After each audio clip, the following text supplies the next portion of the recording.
I want your soul.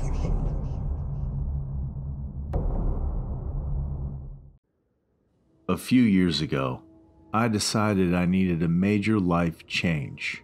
Everything seemed to be going downhill. My finances, my mental health, my life. I would go weeks without sleeping sometimes as the heavy traffic passed through the city streets down below. Every time I went outside, I saw more homeless people, more needles and crack pipes littering the ground, more muggings and assaults and overdoses and death. The city had become a wasteland, and I knew it was time to leave. I had no girlfriend, no wife, and no kids. My parents had both died a few years prior, and I barely talked to my siblings anymore. I had nothing to tie me down to this place where I felt like I was dying inside a little more each day. That was when I sold everything I owned, got in my car, and drove up to Alaska to try starting anew.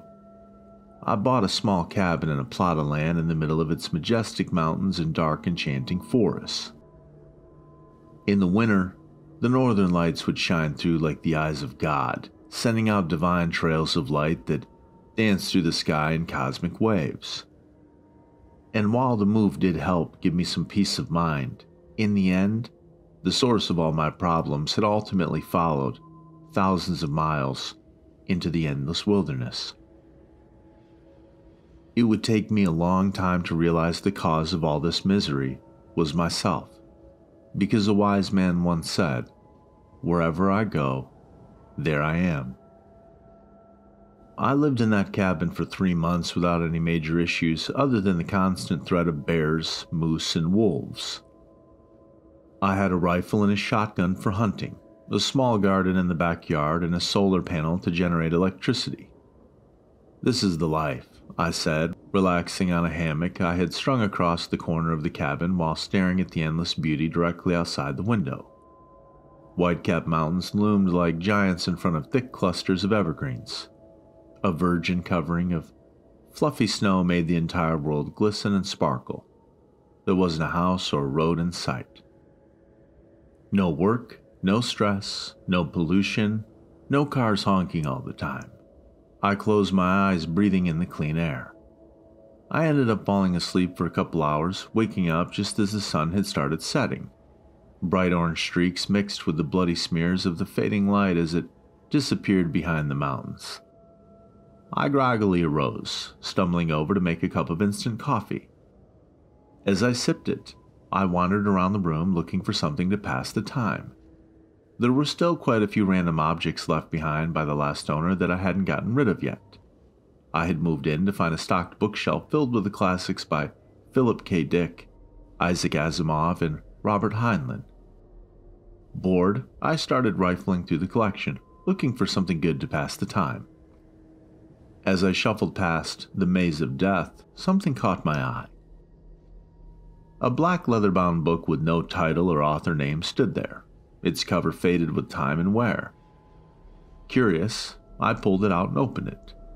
I saw the cursive scrawled across the pages in a neat, copperplate script and realized it was a diary left behind by the previous owner. The first entry was dated January 9th, 2015, and this is what it said. "I don't know if I'm going crazy or not. I went into town to talk to my therapist yesterday, and she said I should try writing everything down. She talks to me like it's all in my head, but I know it's not. When I first moved into the cabin, it seemed like paradise. I never thought in a million years that something would be slinking around at night. I never thought it would be hiding under my bed, peeking in windows, and following me around like a shadow. Right now, I'm snowed in with a cup of coffee in one hand and my pistol in the other. I can't sleep anymore. I keep hearing something shuffling around underneath the bed. Sometimes I think I even hear ragged breathing, as if a corpse with dirt in its lungs had come back to life. I've caught glimpses of that thing in the darkness. Whatever it is, its skin is loose, almost falling off the bone. It almost looks like a naked, emaciated man. Its eyes are rotted and dark, its back hunched, its spine twisted and jutting out like tumors. It moves in this slow, jerky way, but I can never seem to catch it. Its body seems broken and out of alignment. Its legs bend the wrong way sometimes. By the time I turn on the lights or try to take a video of it, it's always disappeared, but its fetid odor remains. It lingers in the cabin like a sweet-smelling, spreading infection. I don't know what it wants from me. I want to leave, but with a storm raging outside, I'm stuck here, unable to get all the way back to town. The snow surrounds the cabin in mounds 5 feet high. I feel like a prisoner caged with a rabid beast, not knowing when it will strike. My wife claims she hasn't seen or heard anything, but she keeps vanishing on me. Last night, she disappeared in the middle of a snowstorm. Where did she go? I asked her in the morning, but she said she was here the whole time. She didn't remember anything. There's no way she went into town. There wasn't time for that, and the trails were impassable that far down. Something's going on here, but I don't know what it is. And I'm truly scared for our lives. I slammed the diary shut, not wanting to read anymore. I didn't want to become infected by some kind of contagious cabin fever. If the last owner had gone insane in the mountains and started hallucinating naked corpses crawling around, I really didn't want to know about it. I shoved the diary in the bookshelf, going for the maze of death instead. I tried to forget what I had read in the diary as I flew through the novella. All night, I tried to get the image of the naked, twisting man with rotted eyes out of my head, but I couldn't. I eventually fell asleep right before dawn, but as my eyes were closing, I thought I saw a silhouette in the window. A starved man with excited black eyes that seemed to be rotting out of his skull. I thought I saw him put his inhumanely long fingers against the glass as he leaned forward. I blinked, sitting up, and glanced out into the white snow-covered wonderland, but there was nothing there. Another hunter occasionally followed the deer trails near my cabin. A frozen lake stood a quarter-mile away, the surface white and covered in thick drifts of snow. I bundled up, deciding to go outside for a hike in the frigid dawn. I strapped on my snowshoes and grabbed my shotgun, as I always did when I went outside. I never knew when a polar bear might be waiting around the next tree, after all.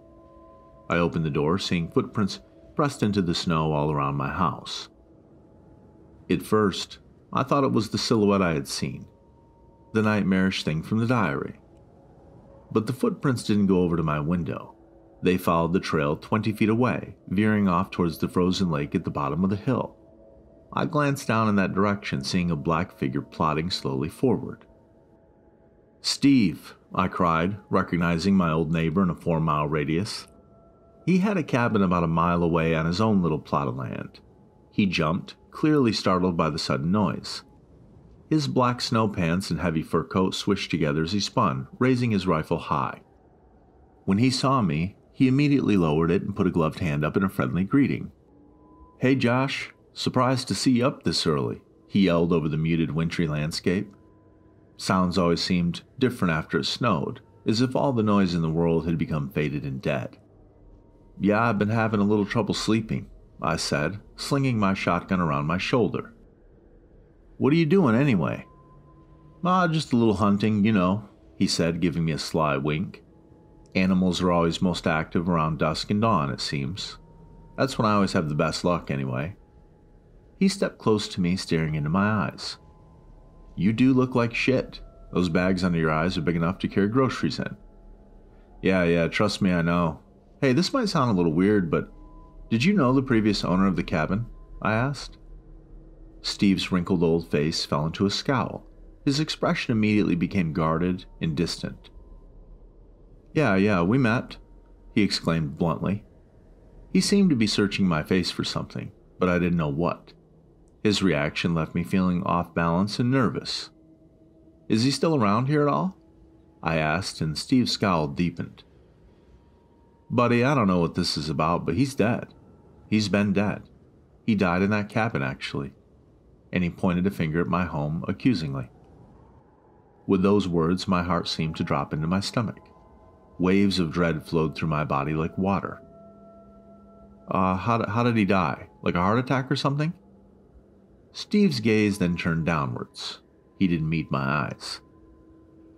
"Do you know that Alaska has the highest missing persons rate in the entire United States? It's not even close. In fact, for the population size, we have far more people who go missing and never get found than anywhere else. They even have a name for it, the Alaska Triangle, Steve said, and we're square in the middle of it. I stared blankly at him, wondering where he was going with this. It seemed like a way to avoid answering my question. No, I never knew that, I responded, and Steve nodded, raising his head again. He heaved a deep sigh. Look, the thing with the last owner and his wife, it's a little disturbing. If you really want to know, I'll tell you, but it's certainly not going to help your peace of mind, that's for sure. And it definitely isn't going to help you get some sleep either. No, I'd like to know, if you don't mind sharing, I insisted instantly. The wind started to whip past us, and flakes of ice and snow flew sideways in the sudden currents. All right, well, let's go back to your cabin then, Steve said, pulling his heavy fur-lined hood off and shaking out his long black hair behind him. I could use a bit of whiskey to warm up. We sat down with a bottle of Johnny Walker and 2 shot glasses. I wasn't much of a drinker, but Steve certainly was. He chugged 3 shots in the span of a minute. I sipped at mine, drinking half and putting it back down on the coffee table with a thunk. Steve grunted, hissing through his open mouth for a moment. Ah, that's some good stuff, he said, slamming his chest as the burning liquor worked its way down. Steve looked up at me with a new sparkle in his eyes. So you want to know about what happened to Will Lenning? Well, I'll tell you that no one really knows the whole story. I used to see him occasionally come down and have a drink and talk. We all know each other around here, obviously. I nodded, motioning to him to continue. He seemed like a normal, upstanding guy. He kind of reminded me a little bit of you, actually. A young guy trying to escape the hustle and bustle of the city life, the cancer of the American dream. Well, he was here for maybe a couple months, I don't know. Everything seemed fine. We used to go skeet shooting occasionally, have a beer, you know. We'd get together with a couple other hunters who lived closer to town and sometimes play some poker. I never saw anything odd about Will. I never could have predicted what happened to him either. He then heaved a long sigh at this, looking out the window at the sharp mountains with an expression of nostalgia. Well, what happened to him? I asked, encouraging him to go on. He started talking about seeing somebody peering in his window at night. He talked about hearing sounds from under his bed while he was laying there in the dark. Sounds like diseased breathing and shuffling. He started keeping all the lights on in his cabin 24 hours a day. And then Steve leaned closer to me. A glimmer of fear rippled across his pale, wrinkled face. He started to lose his mind, man. Started digging holes all over the place, looking for something. Even in the middle of snowstorms, I would occasionally see him outside, digging. It seemed like he totally quit sleeping, and it was classic cabin fever if I ever saw it. It was only a few weeks later that I came over here concerned. I hadn't heard from him in a few days, which was pretty unusual. I found the door hanging wide open. Propped up in a chair in the exact spot where you sit now, Will laid with a blast hole showing clear through his skull, a shotgun laying at his feet. And next to him, I found a blood-stained diary opening to the middle page. The last entry was stained with blood spatter but still visible. I remember leaning down and reading it. It was only a few sentences long. I glanced over at the bookshelf that had the same diary in it, saying nothing. It said something like, I see now what's going on. The twisted man is leading me to the truth, and today I'm going to find it. That was his suicide note? I asked, my heart hammering in my chest now, and he nodded. Yeah, I went into town and got some rangers to come check it out. Eventually they got cops and CSI there. They took all the stuff as evidence, including the diary. Good riddance, I say. Reading something like that is never beneficial. Sometimes delusions spread like a virus, you know what I mean? I did know what he meant, but I said nothing. I glanced back at the diary and its black leather cover gleaming like a crouching snake. And I wondered, if the police took the diary as evidence, then how did it get back here? You said he had a wife living here with him too, right? I asked. Yeah, she went missing around the same time. Pretty bizarre. The cops thought maybe she just moved away, but he shook his head grimly. As far as I know, she was never seen again. It was like she disappeared, evaporated into thin air. After Steve left, I walked stiffly over to my bookshelf, taking down the diary. I flipped it open through the pages. In the middle, I found the last entry. Spatters of old darkened blood were scattered over the page like raindrops, and I found the suicide note and read the date. It read January 27th, 2015. Will Lenning had not lived long after he started seeing the Twisted Man. It was a matter of weeks. I wondered if my fate would be the same. The sun had started to set outside as I sat with the diary at the small circular kitchen table, eating some stewed venison and rice as I read through the entries. At the end, Will Lenning said the Twisted Man had been trying to guide him somewhere, that in fact, the Twisted Man had been trying to protect him from some great evil, rather than being the source of it. I scoffed, feeling a flash of anger at his stupidity. This obviously led to his death, but then a flash of insight struck me like lightning. What if I was committing the same kind of stupidity? Perhaps I should just grab my gun and valuables and leave. I could take off on the snowmobile and be in town within a couple of hours. But in my heart, I knew I wouldn't. Something about the mystery of all this beckoned me to stay. Like a siren leading sailors to destruction, my curiosity called out to me, and I knew I would not be leaving that night. I needed answers. And sadly, I would find them. I had fallen asleep with an empty bottle of beer in my hand. I sat in front of the TV, which only got satellite reception. There were, of course, no cable or phone lines threading their way through the forest. All of my power came from stored solar energy. Since I rarely watched TV and really only used it to cook or heat up water for bathing, the energy produced was sufficient even in winter. Tonight, though, I needed its sound, its mindless flashing of light and colors and canned laughter. It seemed to drive away the creeping, suffocating presence like a candle. I awoke suddenly. The TV flash was static. The repetitive hissing of the white noise spit from the speakers like thousands of snakes. I glanced up at the clock. It was 3:33 a.m. I looked around the dark cabin, confused for a long moment. I didn't understand what had woken me so abruptly. The satellite had never gone out before either, even with the howling winds and freezing hail of the Alaskan winter. The TV started flickering as if the static were rising upwards. Black lines traced their way horizontally across the screen. The hissing deepened into a gurgle, and for a second, I thought I heard faint words behind the white noise. I thought I heard breathing, slow and diseased, like the death gasp of a drowning man. A black line rose across the TV and an image came into view. The cabin was suddenly plunged into silence, except for the shrieking, wintry wind outside.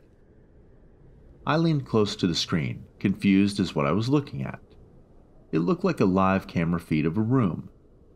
As I took in the details, I realized it was my cabin, and I saw myself in the chair, leaning close to the screen. I raised my hand, and the miniature version of me on the screen did likewise. Ice water seemed to drip down my spine as waves of dread coursed through my body. "What the fuck is this?" I whispered, looking back to where the camera should be. It was just a coarse wooden ceiling in that corner. I turned back to the screen and nearly screamed. The TV showed a pale, naked man crouching directly behind my chair now.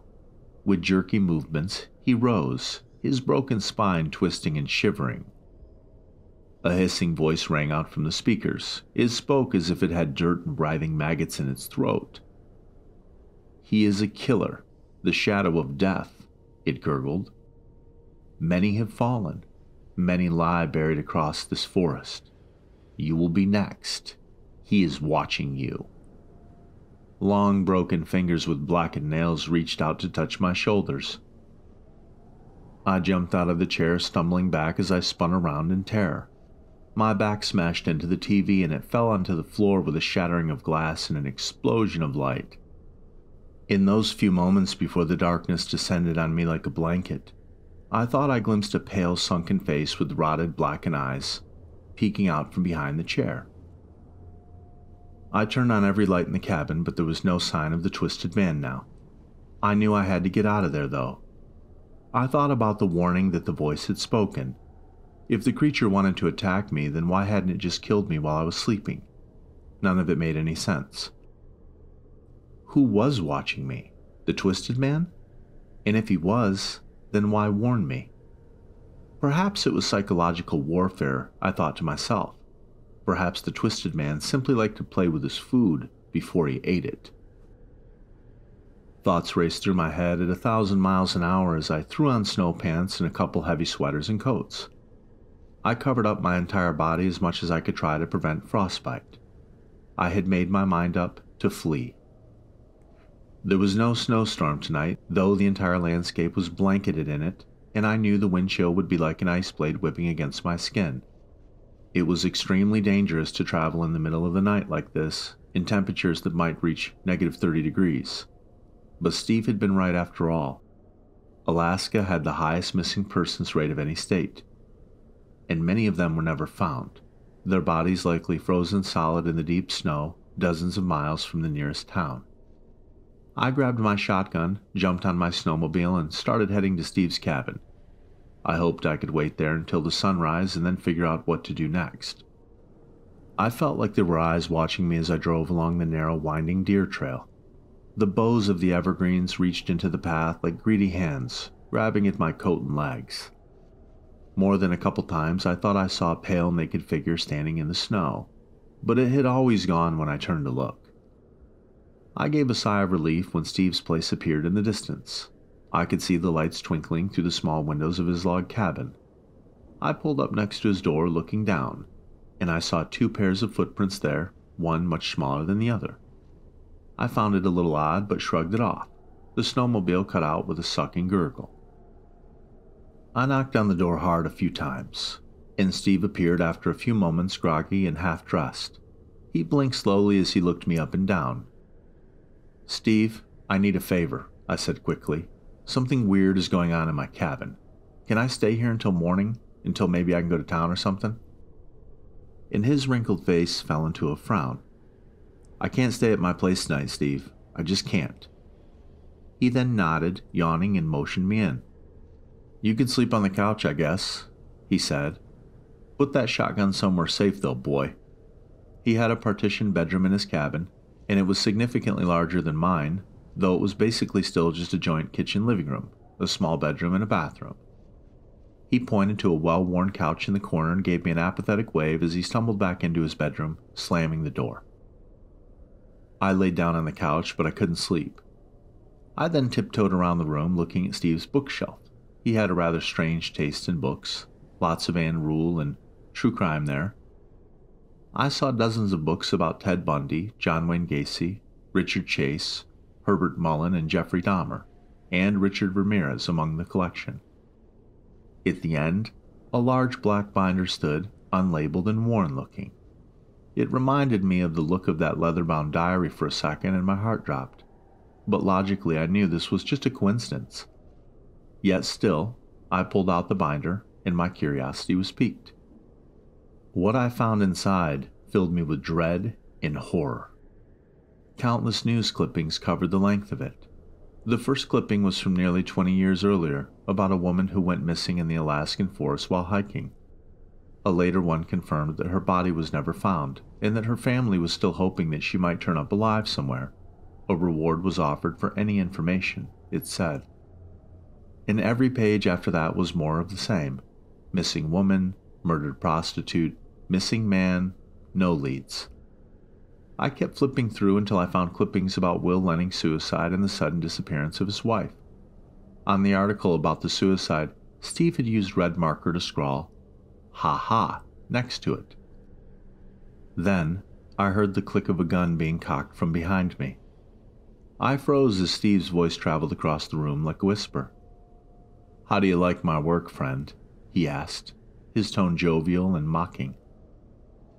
I still held the binder of horrors tightly in my hands as I stared open-mouthed at this man I thought I knew. "It's you? Why would you kill Will Lenning and his wife? And a lot of other women, apparently." Everything then felt unreal, as if I were stuck in a dream, and Steve's grin spread across his face, but his blue eyes stayed cold and dead. "Yeah, well, she was cheating on him with me anyway. Just another whore, you know. They always get what's coming to them in the end." He hissed with hatred oozing from his voice. It's too bad, really. I just killed another slut tonight. I was planning on saving you for later. The urge isn't too bad right now, after all. It comes in cycles, you see. It comes in waves. I saw a glimmer of pale, naked flesh writhing behind Steve. With jerky movements, the twisted man came up behind him. I said nothing, just watching with wide-eyed horror and amazement. "You need help, man," I whispered, and Steve laughed. "Help? The only help they give people like me is a needle in the arm. You know that. That's why it's important to always cover your tracks." The twisted man then ran a long, broken finger across Steve's neck. Steve gave a strangled cry and jumped. He spun around, screaming. I shot a glance over at my shotgun next to the couch. I decided to lunge for it, and Steve turned back to me, firing his pistol twice. The first bullet soared high above me, raining wood splinters down on my head, but the second ripped into my leg. And a cold, burning pain ran like fire up my shin. I screamed in agony and battle fury as I grabbed the shotgun, spinning and firing. Steve's head exploded as the slug ripped through his brain. His forehead collapsed like a smashed melon as bone splinters and blood sprayed the wall behind him. The twisted man stood there, hunched over, grinning up at me. I felt warm blood gushing from my leg as I stared back at him, breathing hard, and I wondered if I was dying. You weren't after me at all, were you? You were after Steve." But the twisted man said nothing. After a long moment, he slinked back into the shadows of the bedroom and disappeared. As night crawled its way towards morning, I thought back to the words the twisted man had spoken through the TV, and suddenly I understood everything. He is a killer, the shadow of death. Many have fallen. Many lie buried across this forest. You will be next. He is watching you. He hadn't been trying to hurt me at all. He had been trying to warn me. He had probably tried to warn Will Lenning and his wife, too. I wrapped my leg in gauze, gritting my teeth. The wound looked puckered and deep, but I could still move my foot, and the bullet had gone clean through my flesh. I poured alcohol on it, screaming in pain as it burned its way through my skin. After rummaging through Steve's bathroom, I found some prescription painkillers and swallowed a handful of them with a beer. I knew I would need the opiate high to get through the pain of riding into town with a mutilated leg. As the sun finally rose, I made my way outside the blood-stained floors of the cabin to my snowmobile. Before I left, I glanced back at that horrid place, the scene of so much torment and death. In the open doorway, the twisted man stood, his back hunched, his rotted lips grinning at me, and his hand lifted up into the air with jerky motions and waved. I waved back, started my engine, and headed into town.